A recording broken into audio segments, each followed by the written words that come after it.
নমস্কার, সিপিআইএম ডিজিটালে আপনাদের স্বাগত। আমাদের যে প্রার্থীর সঙ্গে সারাদিন যে অনুষ্ঠান আমরা করছি অষ্টাদশ লোকসভা নির্বাচনকে সামনে রেখে, আজ সেই অনুষ্ঠানের অঙ্গ হিসেবে আমরা এসেছি মুর্শিদাবাদ লোকসভা কেন্দ্রে কংগ্রেস সমর্থিত সিপিআইএম প্রার্থী কমরেড মোহাম্মদ সেলিমের সঙ্গে আজ আমরা সারাদিন কাটাবো। এই মুহূর্তে আমরা দাঁড়িয়ে আছি মুর্শিদাবাদ জেলা সিপিআইএম পার্টি অফিসের সামনে এবং এখান থেকেই আজকে আমাদের যে সারাদিনের যাত্রা সেটা শুরু হবে। আমরা প্রথমেই যাব আজকে ভগবানগোলা।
কিন্তু আমি রাত্রে যখন খবর পেলাম মাঝরাতে, এটা পরিষ্কার, এখানকার মানুষও জানেন, আমাদের কর্মীরা জানেন, এবং আমি এখানে এসেছি কারণ গোটা রাজ্যের মানুষ এটা জানা উচিত যে এই রানীতলা থানার পুলিশ আর মুর্শিদাবাদ জেলার পুলিশ মমতা ব্যানার্জি কালকে মিটিং করে যাওয়ার পরে, টাকা পয়সার লেনদেনের পরে কিভাবে দালালিতে নেমেছে। আর তৃণমূল যেহেতু সমর্থক পাচ্ছে না, কর্মী পাচ্ছে না, তৃণমূলের নেতারাও আজ বামফ্রন্ট এবং কংগ্রেসের সমঝোতার পরে চুপচাপ ঝান্ডা জারি ধরুন মোহাম্মদ সেলিমের কাজ করছে। এজন্য কালকে মমতা ব্যানার্জি নিজে মঞ্চে এসে উস্কেছেন আর কয়েকদিন মুর্শিদাবাদে থেকে এখানে গন্ডগোল পাকানোর চেষ্টা করছেন। আরএসএস মমতা ব্যানার্জিকে এই জন্যই তৈরি করেছিল, বাংলার মাটিতে আগুন জ্বালানোর জন্য, আগুন নিয়ে খেলার জন্য ওকে দুর্গা সাজিয়েছিল। আর এখন দাঁড়িয়ে উনি নিজে কালকে বলেছেন গোটা দেশ দেখছে, যখন ইন্ডিয়া ব্লক তৈরি হয়েছে, বিজেপি তৃণমূল বিরোধী সমস্ত শক্তি যখন একাট্টা হয়েছে, বিজেপির হাওয়া পাতলা হয়েছে। এর আগের নির্বাচনগুলোতে বিজেপির জুজু দেখিয়ে উনি ভোট পার করেছিলেন, এখন দাঁড়িয়ে সেটা হচ্ছে না। যত বিজেপির হাওয়া পাতলা হচ্ছে অমনি তৃণমূলের অভিষেক আর মমতার হাওয়া গায়েব হয়ে যাচ্ছে। কারণ বিজেপি আছে বলে তৃণমূল আছে, আর তৃণমূল আছে বলে বিজেপি আছে, এটা ওরা ভালো জানে। কংগ্রেস ভেঙে তৃণমূল তৈরি হয়েছিল আরএসএস এর ট্রেনিং, আরএসএস এর টাকা নিয়ে। আর এখানে মানুষকে ভুল বোঝানো হয়েছিল যে বিজেপি কে আটকানোর জন্য তৃণমূল। আপনারা এখানে অনেকে রাজমিস্ত্রির কাজ করেন, জানেন যখন কোন বিল্ডিং তৈরি হয় শহরে, তখন কি হয়, যাতে ধুলো টুলো না যায় ওরকম একটা সবুজ রঙের পর্দা লাগিয়ে দেয়, এশিয়ান চটের পর্দা লাগিয়ে দেয়, আর তার ভেতরে ভেতরে কাজ হয়। বিশেষত বেআইনি বাড়ি তৈরি হলে আমি কলকাতায় দেখেছি, বেআইনি নির্মাণে ওরকম বাইরে থেকে একটা পর্দা দিয়ে ঢেকে দিয়ে আর ভেতর ভেতর বাড়ি বানায়। তারপরে যেই বাড়িটা প্রায় সম্পূর্ণ হয় তখন পর্দাটা সরিয়ে দেয়। ওটা মধ্যে ভাড়া লাগে, তো ভাড়া থেকে তো মিস্ত্রিরা ওঠে। তো ওইখানে মমতা ব্যানার্জিও পশ্চিমবঙ্গে এরকম করেছেন, তৃণমূলের ঝান্ডা লাগিয়ে পর্দা লাগিয়ে ভেতর ভেতর আরএসএস এর বাড়ি নির্মাণ করেছেন। আর এখন দেখা যাচ্ছে ওই ভাড়ার যে ভাড়া সেটা হচ্ছে মিটিয়ে দেওয়ার জন্য এখন টাকাটা পাচ্ছেন। আর ওই ভাড়া যখন খুলে যাচ্ছে, লোকে মনে করেছিল বোধহয় মমতা ব্যানার্জি সবুজ পর্দা লাগিয়ে বোধহয় মুসলমানদের জন্য কিছু একটা করছেন, আর আরএসএস এই বলে হিন্দু মুসলমানে ভাগ করিয়েছে। আর ভেতরে দেখা গেল আরএসএস এর গেরুয়া শিবিরে নির্মাণ করেছেন, বিশাল বাড়ি তৈরি করেছেন, কিন্তু এখন খাকা যাচ্ছে। আর তার বদলে সিপিআইএম এর অফিসে পুলিশ এখান থেকে ডিজেলের বোতল নিয়ে গেছে, যেরকম গাঁজা কেস করে দিয়ে, মিথ্যা কেস করে দিয়ে গাঁজা গায়েব করছে, যেরকম পানি কেসের নাম করে মিথ্যা কেস করছে। আর এখানে রাতের অন্ধকারে আগুন লাগানো হয়েছিল এই বাড়িটাতে। সিপিএম এর অফিস, নির্বাচনী পাটকাঠি ঘরে, সামান্য কুড়ে ঘরের মতো অবস্থা, সেখানে বোতলে ডিজেল ভরে আগুন লাগিয়েছে পেছন দিক দিয়ে। এখানকার মানুষদেরকে আমি ধন্যবাদ জানাবো, তারা রাতারাতি সঙ্গে সঙ্গে নেমে আগুন নিভিয়েছেন। দমকল কেন্দ্র তো নেই ভগবান গোলায়, নাহলে একটা আগুন থেকে আর একটা ঘরে আগুন ছড়িয়ে পড়তে পারত। যখন আরএসএস দাঙ্গা করছিল, গোটা দেশে মব লিঞ্চিং করছিল, ঘর পোড়াচ্ছিল, তখন রাহাত ইন্দোরি একটা কবিতা লিখেছিলেন, উর্দু শায়রি করেছিলেন, সবই কা মকান হ্যায় সামনে, এখানে সবাই বাস করে, যদি আমার ঘরে আগুন লাগে তাহলে পর পর বাকি ঘরগুলোতে আগুন লাগবে। আরএসএস এই লঙ্কা কাণ্ড করার জন্য গোটা রাজ্যতে, গোটা দেশে আগুন লাগাচ্ছে। রামনবমীর সময় আমরা দেখেছি বেলডাঙ্গা, শক্তিপুরে বিজেপি আর তৃণমূল একসঙ্গে মিলে দাঙ্গা আগুন দিয়ে খেলার চেষ্টা করেছিল। কিন্তু বাংলার মানুষ এখন হিন্দুর বিরুদ্ধে মুসলমান আর মুসলমানের বিরুদ্ধে হিন্দু লড়তে চাইছে না, হিন্দু মুসলমান মিলে চোর চোরদের বিরুদ্ধে লড়ছে। আমরা বলেছিলাম গ্রাম জাগাও, চোর তাও। গ্রাম যাচ্ছে, শহর যাচ্ছে, চোরেদের অবস্থা খারাপ হচ্ছে। এজন্য এখানে মমতা ব্যানার্জি এসে বললেন কালকে ভগবানগোলায় মোহাম্মদ সেলিম বাজ পাখি, খারাপ কিছু বলেননি, উনি স্বীকার করে নিয়েছেন। বাজ পাখি বলে শিকারি পাখিকে। আল্লামা ইকবালের একটা উর্দু কবিতা ছিল, শাহিন বলে বাজ পাখিকে, ফার্সিতে উর্দুতে শাহিন। তু শাহিন হ্যায়, পরওয়াজ হ্যায় কাম তেরা। পরওয়াজ মানে উড়ান, উড়ান শক্তি, পরওয়াজ বলে থাকে। তাহলে এই যে লাল ঝান্ডা এবং কংগ্রেসের ঝান্ডা পথপথ করে উঠছে, তাতে ওরা ভয় পেয়ে গিয়েছে। আর সাইড লুধিয়ানের একটা শের ছিল, নে আওয়াম কি আওয়াজ রোকনে ওয়ালো, আওয়াম মানে জনগণ, আওয়াজ মানে সবাই জানেন, নে আওয়াম কি আওয়াজ রোকনে ওয়ালো, नए परवाज के उड़ान रोकने वालों, नए आवाम की आवाज कौन रोकेगा। परवाज माने पाखिर उड़ान, যারা নতুন পাখির উড়ানকে আটকাচ্ছে, তারা নতুন জনগণের ঐক্যবদ্ধ সংগ্রামকে কে আটকাবে, তাদের আওয়াজকে কে আটকাবে। মমতা ব্যানার্জি বিজেপির সাহস নেই। মুর্শিদাবাদ জেলায় 3টি কেন্দ্রে, জঙ্গিপুর, মুর্শিদাবাদ এবং বহরমপুর, এই যে বাম এবং কংগ্রেস একসঙ্গে লড়েছে, ওদের মাথা পাগলা হয়ে গিয়েছে। এই একটা সিপিএম এর অফিসে রাতের অন্ধকারে আগুন লাগিয়ে তৃণমূল পার পাবে না। আর এই বলে গেলাম, রানীতলা থানা ও আইসি, রানীনগরের আর ডোমকলের এই 3টি থানায় মিথ্যা মামলা করছে আমাদের কর্মীদের বিরুদ্ধে, কংগ্রেসের কর্মীদের বিরুদ্ধে। তৃণমূলের দালালি করছে। তৃণমূলের কর্মীরা যেখানে নামছে না, সেখানে গিয়ে পুলিশ তাদেরকে ডেকে বলছে কেন নামছো না। পুলিশ ভোট করবে না, সিভিকও করবে না।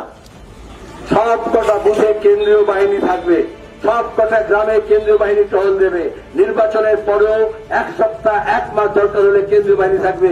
এই রাজ্যের পুলিশ যদি তৃণমূলের হয়ে দালালি করে, আমরা ডিআইজি কে পাল্টেছি এই মুর্শিদাবাদের, তো থানায় থানায় কয়েকটা ডিওজি আছে। যদি ডিআইজি কে পাল্টাতে পারি, তাহলে রানীনগরের রানীতলার ডিওজি কেও আমরা পাল্টাবো, এই কথা বলে গেলাম। এরা এখনো ব্যবস্থা নেয়নি, আমরা এফআইআর করেছি। যারা তৃণমূলের মস্তানদের বিরুদ্ধে ওয়ারেন্ট আছে, তাদেরকে এখনো ধরেনি। আর আমাদের লোকজনকে বলছে ভয় দেখাচ্ছে। কাউকে পানি কেস এনডিপিএস দিতে পারে না। হাইকোর্টে জানেন, আমরা কোর্টে গিয়েছিলাম, এত মিথ্যা মামলা হয়েছে। হাইকোর্ট বলে দিয়েছে কোন আইসির কোন এখতিয়ার নেই কোন থানায় কোন এনডিপিএস কেস কাউকে দিতে পারে। এতে তৃণমূলের অনেক কর্মীরও স্বস্তি হয়েছে। ওদের তো অনেক গোষ্ঠী আছে, এক গোষ্ঠী আরেক গোষ্ঠী অনুব্রত বলে দেয় না, মিথ্যা মামলা দিয়ে দাও। সেসব মিথ্যা মামলার কথা ভয় দেখিয়েছিল। সাংবাদিকদের কাছে মিথ্যা মামলা দিয়েছে, যে ওদের বিরুদ্ধে কথা বলেছে। আজকে দাঁড়িয়ে কোন ভয় নয়, কোন গুজব নয়, কোন মিথ্যাচার নয়, কোন লোভ নয়, কোন প্রলোভন নয়, সবাই এক কাট্টা হয়েছে।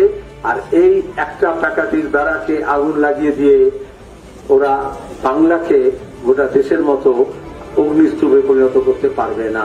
আমরা এসছি আগুন নেভানোর জন্য, আর ওরা আছে বিজেপি তৃণমূল আগুন জ্বালানোর জন্য। মানুষকে ঠিক করতে হবে, দেশ জুড়ে যে আগুন লেগেছে সেই আগুন নেভানোর জন্য কংগ্রেস আর বামপন্থীরা এক কাট্টা হয়েছে।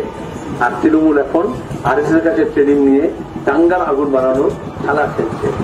আগুন নিয়ে খেলবেন না, আমি মমতা ব্যানার্জিকে বলছি, তৃণমূলদেরকে বলছি, পুলিশকে বলছি, আগুন নিয়ে খেলবেন না। দুনিয়া জোড়া ইতিহাসের সাক্ষী আছে, ইতিহাস অভিজ্ঞতা আছে। যারা আগুন নিয়ে খেলে সবার আগে তারা সেই আগুনে জ্বলে পুড়ে খাক হয়ে যায়। এই ইতিহাস থেকে শিক্ষা নিতে হবে। এই অফিস সচল থাকবে, আরো বেশি মানুষ আসবেন। ওরা ভয় দেখানোর জন্য আর কিছু পারে না, ভোটের আগে একটা ভয় দেখাতে চেয়েছে। এই দুপুর 12 ঘন্টার মধ্যে আপনারা দুপুর 12:04 হতে আপনারা এখানে জড়ো হয়েছেন, কেউ ভয় পায়নি। আর তৃণমূল আমাদেরকে ভয় পাচ্ছে। আমি কাউকে ভয় দেখাতে আসিনি। এখন মমতা ব্যানার্জি ভয় পেয়েছে, বাজ পাখি কেন বলেছে? বাজ পাখি হচ্ছে শিকারী পাখি, তার তীক্ষ্ণ দৃষ্টি আছে, সবচেয়ে উপরে সে ওড়ে এবং যে কোনো সময় ছো মেরে আসে। মমতা ব্যানার্জি, মোদী, আরএসএস এর পোষা পায়রা, ওদের ধোপে থাকেন। এই জন্য উনি ভয় পাচ্ছেন মোহাম্মদ সেলিমকে দেখে, কারণ ছো মেরে তৃণমূলকে না হাফিজ করে দেয় মোহাম্মদ সেলিম আর অজিত চৌধুরী। এটাই হচ্ছে ওদের ভয়। ধন্যবাদ। কি আপনারা ভয় পেয়েছেন? লড়াই হবে। তৃণমূলের বিরুদ্ধে তো লড়াই হচ্ছে, বিজেপির বিরুদ্ধে হচ্ছে। এবার পুলিশ যদি দালালি করতে নামে, তাহলে সেই পুলিশকে আমরা শিক্ষা দেব, এই কথা বললাম। ধন্যবাদ, নমস্কার, আদাব, সালাম। কমরেডের অনুমান, কালকে আমাদের এখানে মাননীয় মুখ্যমন্ত্রী এসেছিলেন, তিনি তার কিছু দায়িত্বহীনের মতো তিনি ভাষণ দিয়েছেন। সেই ভাষণের ফলে এলাকার যে দুষ্কৃতী আছে, তৃণমূল শাসিত দুষ্কৃত, তৃণমূল আশ্রিত দুষ্কৃতী, তারা অতি উত্তেজনাবশত হয়তো এই কাজ করেছে। এলাকার ভোটের সময় এলাকায় মানুষকে সন্তুষ্ট করা বা ভয় দেখানো, ভীতু করার উদ্দেশ্যে কাজ করেছে, আমাদের এটা অনুমান।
লোকে বলছে, এই সবাই মিলে বলছে, এই ভোট দিন বাঁচতে, এই ভোট দিন বাঁচতে, এই লড়াই লড়াই লড়াই চাই,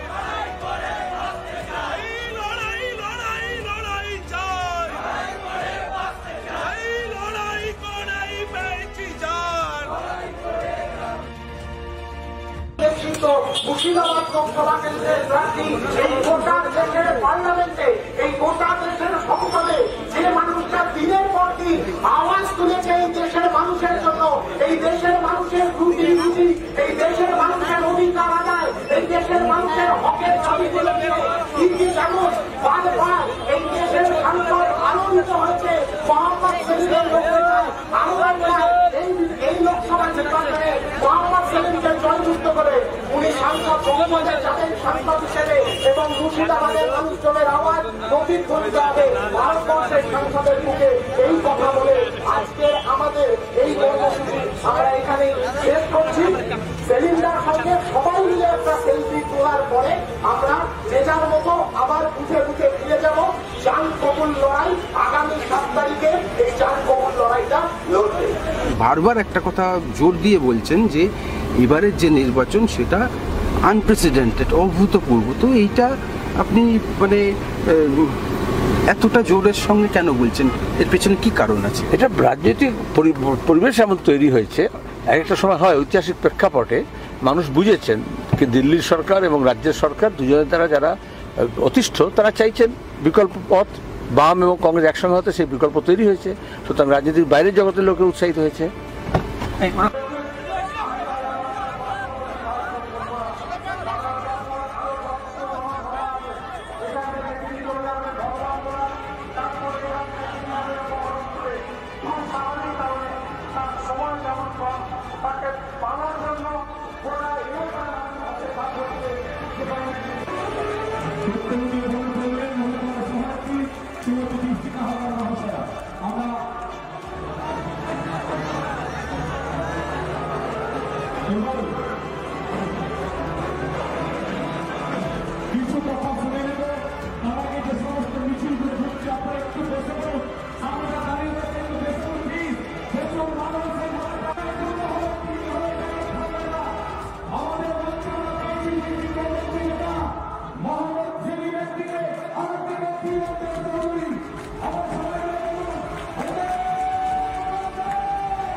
সকলে মিলেমিশে ধুলো উড়িয়ে সরকার আমলে আমাদের রাজ্যের ছেলেমেয়েরা, আমাদের রাজ্যের পিতারা যারা বাইরে থেকে ছিল, কোভিডের সময় ঘরে ফিরতে চেয়েছিল, তাদেরকে ট্রেন ঢুকতে দেওয়া হয়নি। নির্বাচনের সময় ফিরে যাবে না। আর যখন নির্বাচন তখন মমতা ব্যানার্জি এই সবচেয়ে বড় অস্ত্র। এলাকার মানুষ জেনে রাখো, ভারতবর্ষের কংগ্রেস পার্টি ভোটের আগে আরেকটা প্রতিশ্রুতি দিয়েছে। মহালক্ষ্মীর ভান্ডারের মানে কি জানেন? একটা পরিবারের একটা মহিলা বছরে পাবে 1 লক্ষ টাকা। 1 লক্ষ টাকা বছরে পাবে। এখানকার সরকার আপনাকে মাসে মাসে দেবে 1000, কংগ্রেস সরকার আপনাকে দেবে 1 লাখ টাকা। তাই এই এলাকার মানুষ ঘটনাটা জানি না যে আমি প্রস্তুতি উঠেছিলাম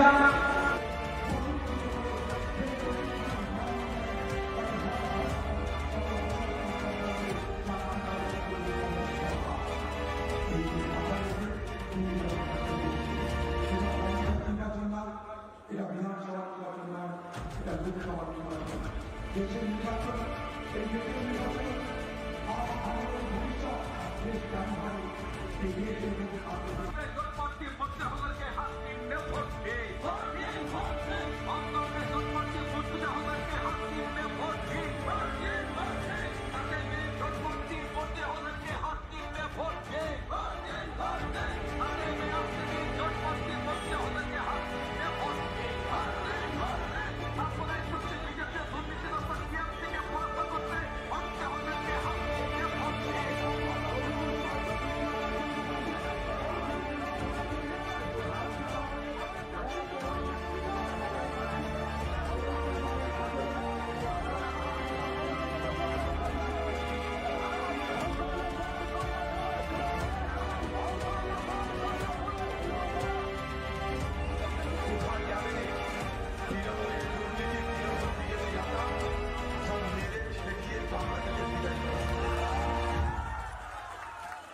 ওরা বলছে দিদি এসছে, যেটা বুবু বলছিল দিদি এসছে বহন করে।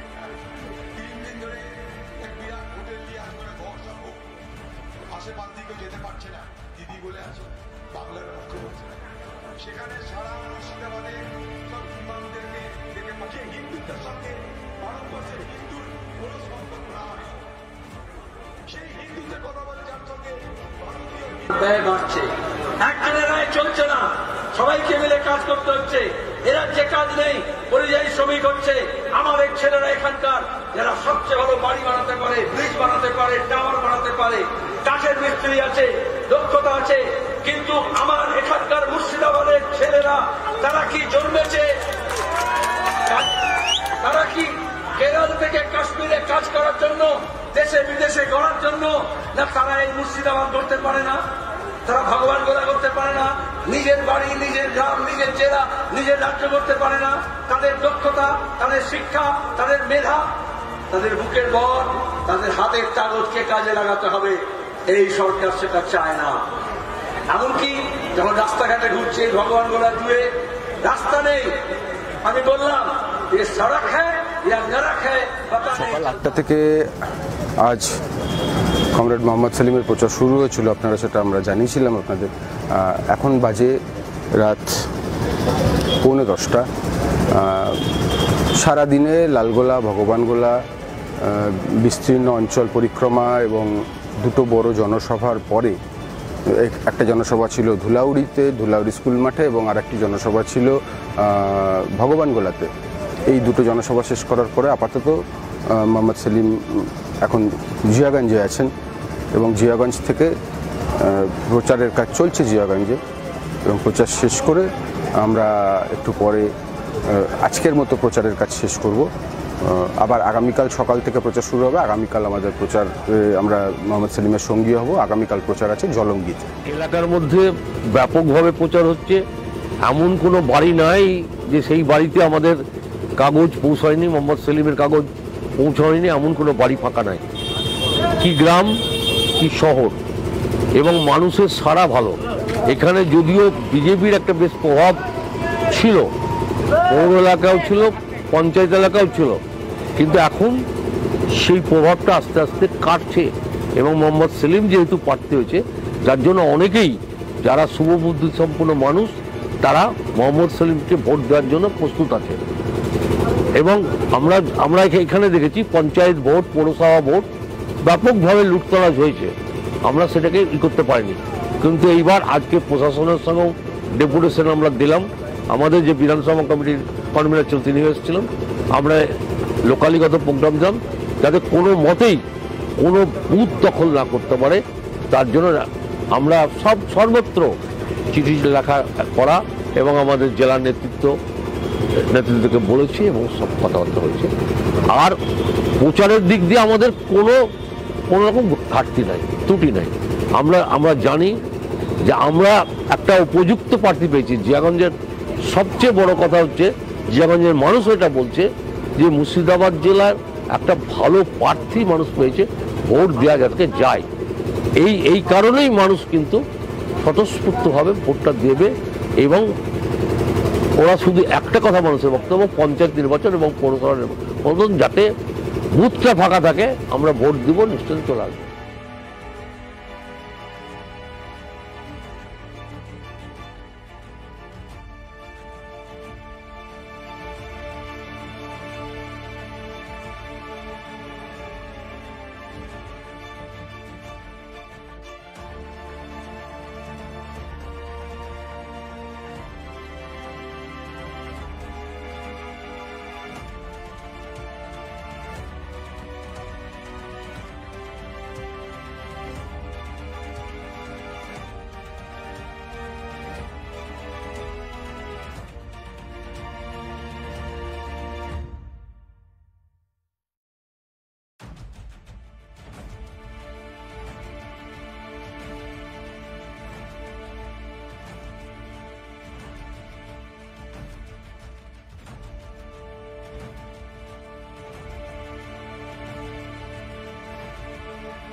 সেলিমদা, সিপিআইএম ডিজিটালের পক্ষ থেকে আমরা আপনার সঙ্গে আছি আপনার প্রচারে। যেটা জানতে চাইছি সেটা হচ্ছে যে মুর্শিদাবাদ লোকসভা কেন্দ্র বা গোটা মুর্শিদাবাদ জেলা জুড়েই অনেকগুলো সমস্যা আছে। তার মধ্যে ভাঙন একটা সমস্যা আছে, পরিযায়ী শ্রমিকদের একটা সমস্যা আছে, বিড়ি শ্রমিকদের একটা বড় সমস্যা আছে মজুরি নিয়ে। তো আপনি সাংসদ হিসেবে নির্বাচিত হলে আপনার মানে অগ্রাধিকার কোনটার ক্ষেত্রে হবে? প্রথমত আমাদের স্লোগান কি? হক রুটি রুজি। হক রুটি রুজি, জনতাই পুঁজি। তাহলে হকের অধিকার, ন্যায় প্রতিষ্ঠা করতে হবে, সত্যকে প্রতিষ্ঠা করতে হবে। তাহলে তার জন্য শান্তি চাই, হিংসাকে প্রতিহত করতে হবে, সম্প্রীতি চাই, তবেই মানুষ নিজের অধিকার ফিরে পাবে। তাহলে অর্জিত অধিকার হরণ করা হয়েছে রাজ্যে এবং দেশে। আর সবচেয়ে বেশি তাতে ক্ষতিগ্রস্ত হয়েছে মানুষের রুটির অধিকার, রুজির অধিকার, খাদ্যের অধিকার। সেখানে আজকে মানুষের আয় কমছে, আয়ের স্রোত কমছে, আয়ের সুযোগ কমছে, অন্যদিকে ব্যয় বাড়ছে, মূল্য বৃদ্ধি হচ্ছে। তাহলে এইগুলো তো দেশের রাজনীতি অর্থনীতির উপর নির্ভর করে। এমন অর্থনীতি নেওয়া হয়েছে যেখানে যাদের অনেক আছে তাদের আরও বাড়ছে, আর যাদের কিছু নেই তাদের ক্রমাগত জীবন দুর্বিষহ হচ্ছে। সে প্রান্তিক মানুষ হোক, সে বয়স্ক মানুষ হোক, তাদের যেমন সুদের হার কমানো হয়েছে, যেমন দাঁড়িয়ে তাদের সামাজিক কোনো সুরক্ষার ব্যাপার নেই, এমনকি রেলে যে কনসেশন হতো বয়স্কদের সেটা নেই। আবার অন্যদিকে মহিলাদের ক্ষেত্রে দেখা যাচ্ছে যে ওয়ার্ক পার্টিসিপেশন কমছে, তাদের যে রোজগারে মহিলার সংখ্যা কমে যাচ্ছে। তোমার তাদের ঘরের ছেলেপিলেরা শিক্ষা এবং স্বাস্থ্যকে কিনে নিতে হচ্ছে, তাদের অধিকারটা কেড়ে নেওয়া হচ্ছে। স্কুল করে হচ্ছে, হাসপাতালগুলো আউট অফ পকেট এক্সপেন্ডিচার বাড়ছে, আর নির্যাতন হচ্ছে, মেয়েদের সম্মান মর্যাদা সেগুলো প্রতিদিন লুণ্ঠিত হচ্ছে। এটা একটা সন্দেশখালী তো নয়, মানে চারিদিকে এটা হচ্ছে একই জিনিস। কারণ দুর্নীতি জন্য দুর্বৃত্তের রাজ বেড়েছে। দুর্বৃত্তদের দৌরাত্ম্য এবং সাম্প্রদায়িক শক্তির যত বাড়ে তত নারী, শিশু, বয়স্ক তাদের অধিকার খর্বিত হয়। আর আমাদের কাছে এটা সব করতে পারি আমরা তখনই যদি জনতাকে সংঘবদ্ধ করতে পারি, মানুষকে, মেহনতি মানুষের সঙ্গে সঙ্গে মধ্যবিত্ত মানুষ, ছোট ব্যবসায়ী, দোকানদার, সর্বস্তরে, কৃষক সবচেয়ে বেশি আমাদের এই মুর্শিদাবাদের ক্ষেত্রে বলছিলেন। তাহলে এইটাকে মাথায় রেখে আমাদের কৃষিকে লাভজনক রাখতে হবে। কৃষি উৎপাদনের জন্য যে খরচ সেটা বাড়ছে, বিজলির দাম বেড়েছে 3 গুণ, সেচের জল অমিল, নদীগুলো শুকিয়ে যাচ্ছে, পরিবেশটা নষ্ট হচ্ছে, এই যে তাপ বাড়ছে, এগুলো তো ফসলের উপর তার ইম্প্যাক্ট করছে। অসময়ে বৃষ্টি হচ্ছে, গঙ্গা এবং পদ্মার ভাঙন আছে এখানে, আর ভৈরব নদীর মতো নদী, জলঙ্গি নদীর মতো নদী শুকিয়ে যাচ্ছে। সেখানে জমি দখলের ব্যাপার আছে, সেখানে জলাশয় বুঝিয়ে দেওয়ার ব্যাপার আছে। এটাকে যেমন রক্ষা করতে হবে, তেমনি কৃষক যাতে ফসল দাম পায়, ফসল সংরক্ষণের সুযোগ পায়, তার বাজারে তার অধিকার প্রতিষ্ঠিত হয়, বাজারের সঙ্গে তার ক্ষেতের মাঠের যাতে যোগাযোগটা বাড়ে, সড়ক যোগাযোগ, রাস্তাঘাট, রেল যোগাযোগ বাড়ে। এখানে পরিযায়ী শ্রমিক আছে, কৃষিতে সবাই কাজ করতে পারছে না বলে অন্য রাজ্যে যখন যাচ্ছে তাদের নানাবিধ খাদ্য নিয়ে, পোশাক নিয়ে, ধর্ম নিয়ে, ভাষা নিয়ে তাদের উপর আক্রমণ সাজাচ্ছে। তখন সেই জন্য তাদের অধিকারকেও প্রতিষ্ঠা করার দরকার আছে। আর সবচেয়ে বেশি তাদের যে দক্ষতা, মেধা আছে সেটাকে কাজে লাগিয়ে এখানে যদি শিল্প, ব্যবসা বাণিজ্য গড়ে ওঠে তাহলে সে নিজের ঘরের থেকে কাজটা করতে পারবে, রোজগার করতে পারবে। এই জন্য যেমন শিক্ষা, বৃত্তি শিক্ষা, পেশা শিক্ষার সুযোগ বাড়াতে হবে। এমন ব্লক আছে এখানে একাধিক যেখানে কলেজ নেই, বৃত্তি শিক্ষা তো পরের কথা, প্রফেশনাল কলেজ তো পরের কথা। সেগুলো গড়ে তোলা পরিকল্পনা অতীতে ছিল, কিন্তু গত 12 বছর এগুলো পিছিয়ে গেছে, সেগুলো করতে হবে। সড়ক এবং রেল যোগাযোগটা অনেক বেশি মানুষের দাবি, কারণ যাতায়াত অনেক বেশি করে তাদের জীবন জীবিকা এবং স্বাস্থ্যের শিক্ষার প্রয়োজনে, ব্যবসা বাণিজ্যের প্রয়োজনে, এগুলো অগ্রাধিকার আছে। তারপরে গ্রামের রাস্তাঘাট, তারপরে কালভার্ট, অনেক জায়গা থেকে দেখবে সব বিভিন্ন জায়গায় ফেরিঘাট বলে, ঘুরে ঘুরে যেতে হবে। কারণ তাদের একটা জনপদের মধ্যেই এক জায়গা থেকে আরেক জায়গায় মানুষ যেতে পারে না, কারণ অনেক জায়গায় এইটা সিমলেস ট্রাভেল হয় না, সেজন্য অনেক জায়গায় সেতু নির্মাণের দরকার আছে। সেলিমদা, এই যে মিডিয়া বাইনারি সবসময় উঠে আসে এবং মেইন স্ট্রিম মিডিয়ার ক্ষেত্রেও দেখা যায় একটা যে বামরা নেই সেখানে, তৃণমূল বিজেপি। কিন্তু মুর্শিদাবাদে আপনার প্রচারে দুদিন যে আমি থাকলাম, বা আমাদের যে সিপিআইএম ডিজিটালের টিম যে বিভিন্ন কেন্দ্রে ঘুরে বেড়াচ্ছে, বেশিরভাগ জায়গাতে দেখা যাচ্ছে বাইনারি কিন্তু গ্রাউন্ড লেভেলে, তৃণমূল স্তরে কিন্তু এই বাইনারির কোনো অস্তিত্ব নেই।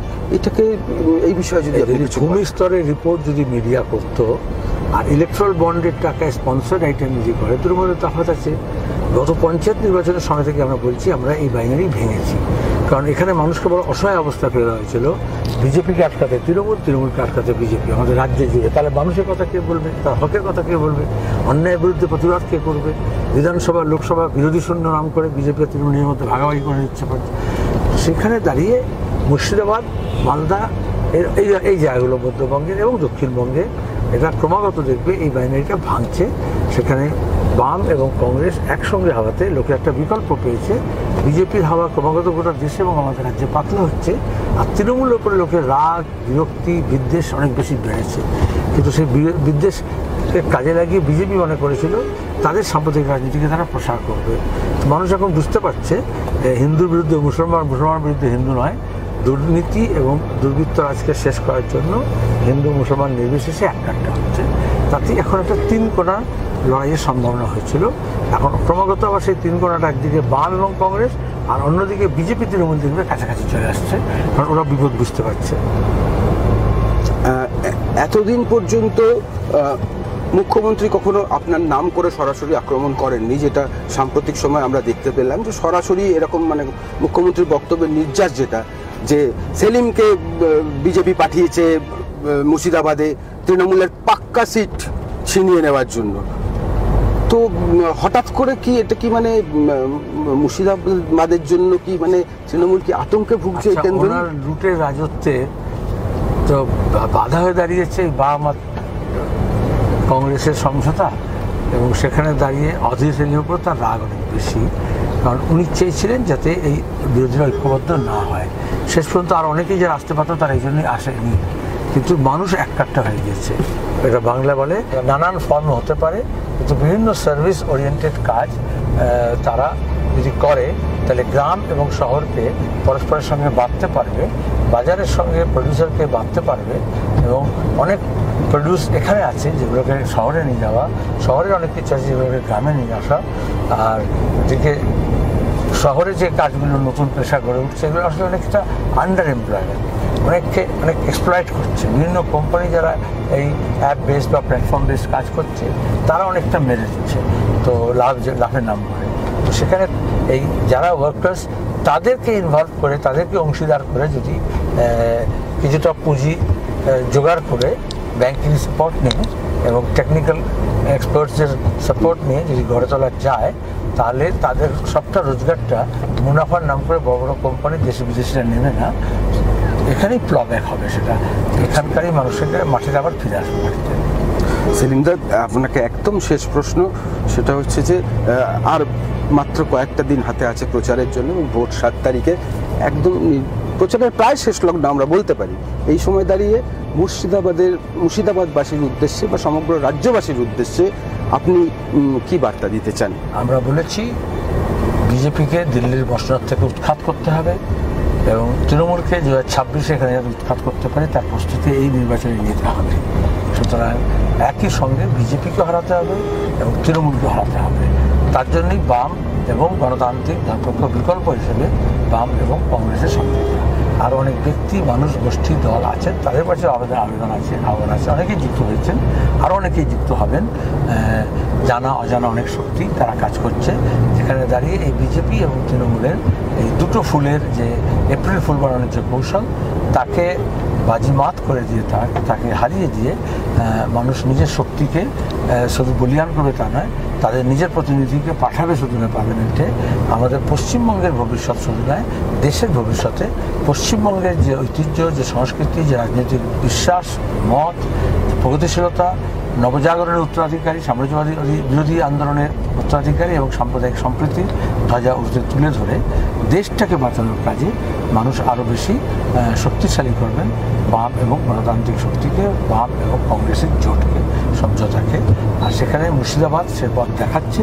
মুর্শিদাবাদের পরবর্তীকালে নদিয়া, বর্ধমান, বীরভূম ক্রমাগত দেখবে যত ভোট এগোবে একটা পর্যায়ে, এই পর্যায়গুলোকে আমরা অতিক্রম করব এবং বিজেপি ক্রমাগত আস্তে আস্তে বেলুনের মতো চুপসে যাবে, আর তৃণমূলও ঘাবড়ে যাবে, স্বাভাবিক।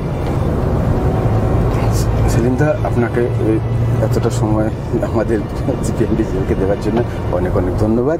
নমস্কার।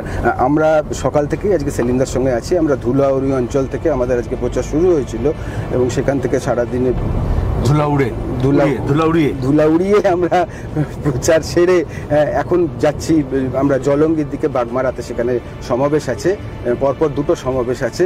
তারপরেও আরও কিছু কর্মসূচি আছে দৈনন্দিন কর্মসূচির মধ্যে, সেগুলো শেষ করতে করতে অনেক রাত্রি হয়ে যাবে। আমরা এখন সেই পথে। আপনারা সিপিআইএম ডিজিটালের দিকে নজর রাখুন, চোখ রাখুন, আমাদের প্রার্থী পরিক্রমার সঙ্গে থাকুন।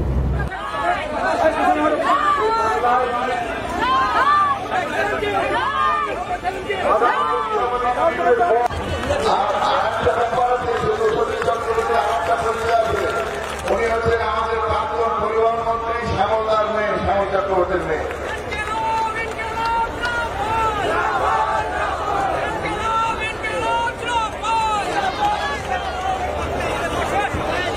সভাপতি মন্ত্রী উপস্থিত আছেন।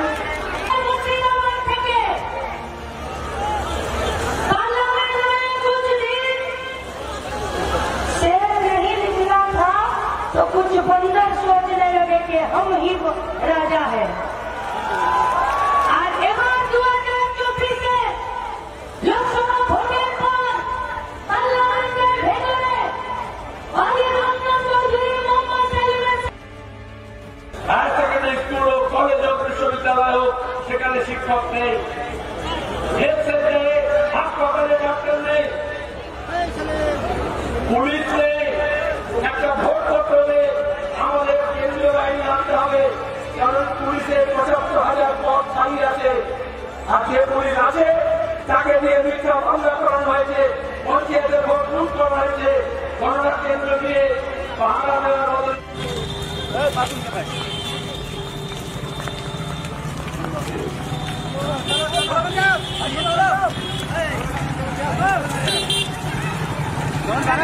চলুন